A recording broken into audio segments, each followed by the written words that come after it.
Alrighty there, YouTubers. We got this.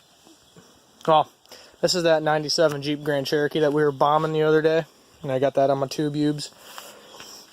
And basically what happened was, this is a Southern Jeep. Low rust. The unibody's pretty mint. It's got a 4-inch lift, rough country lift. Basically just coil spacers and shocks and whatnot. It's got about nice BFG KOs on it, all terrains 33s. Now since it is the Grand Cherokee, it's got all other seats, heated and cooled. Well, just heated, because they couldn't figure it out cooled back then, but it's pretty nice. It's wired for subs. It's got a nice head unit. It was a nice Jeep. Basically what happened was a kid hit a tree, damaged the radiator, and he just said that it needed a radiator. Long story short, before we actually started on this project, they went ahead and did the intake and head gaskets and valve cover gaskets. Well,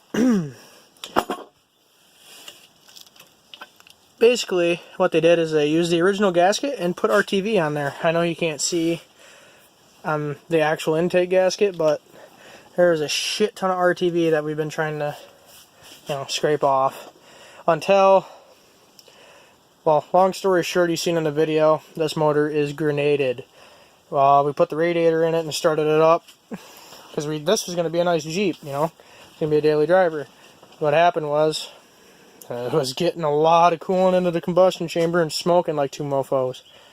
So we went ahead, pulled the dipstick out. There was oil / coolant all the way up to the top of the dipstick. And the motor was starting to do some knocking / ticking. All the lifters were clattering. I know lifters are supposed to make, have a little bit of movement, but every lifter literally is just, the bolts are finger tight. We went ahead and pulled the intake off, as in all the bolts were finger tight. All the head bolts were basically finger tight. So when they pulled the motor apart in the first place, he never torqued anything down / tightened down at all. The only upside that they did to this motor was put a fucking water pump on it and a new power steering pump. That's basically the only thing they did. And put a new cap and rotor on it. And they never did plugs or wires, so basically they lied to us and the motor got grenaded. But where the hell is the intake? Ugh. These are like the two best trucks you could own right here, minus a first gen Cummins. You got 78 Ford, 85 K20. Yeah, those are like my two favorite trucks of all time right there. Alright, so, my scrap trailer. This is the famous intake manifold that you can't even open the throttle body on because you sprayed so much damn spray paint in there. This is the bottom of the intake. It's pretty creamy. And this is what was inside the valve covers. All nice and gooey. Yeah, it rained a little bit, so yeah, it looks like it was a Pennzoil motor mixed in with not caring, so that's what we got going on for that thing. My hitch is still bad. Ah, there she is. But anyhoozle, figured, haven't started the frickin' hoopty up in a while. I did just do a thermostat and gasket on it because that was clogged up from it being locked up.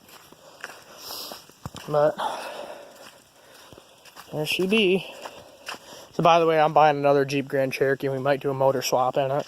It's basically why we're pulling the motor, tranny, and and when we were bombing it, we did a few as in like 10 6,000 RPM revving dumps, and we basically blew the tranny so bad that it torque converter's stuck engaged, so even in park it will just be in drive and keep moving forward. So, and if you put it in neutral, it'll downshift. So say you're going 45, slip it neutral, it'll drop down the first. So it's really, the tranny's gone, so it needs, and they also blew 4 low out of it, so it needs a whole new drive line.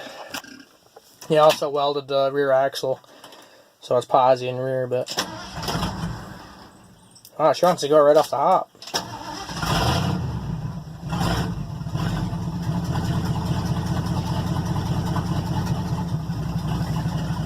The only gauges that you're actually really accurate on this thing is oil pressure and basically just oil pressure.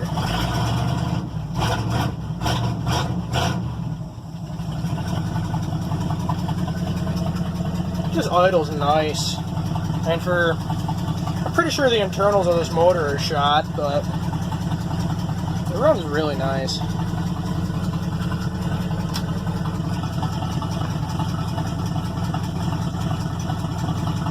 Fuel gauge is definitely lying because I filled both tanks up with oh, it's definitely got more than half tank. Oh, it's going up. Ah, good girl. That's right, you do have a full tank. Now the main tank, which is the front tank, should be full too. Oh, it's going down. It's... Well, that's lying. But anyway, I think fired right up. Ugh. But yeah, just wanted to throw another video out there. We're going to probably be making more videos on the next Jeep I'm getting. And weather's getting nicer, so we're probably going to do some more outdoor adventures, you know. So, see you guys in the next video.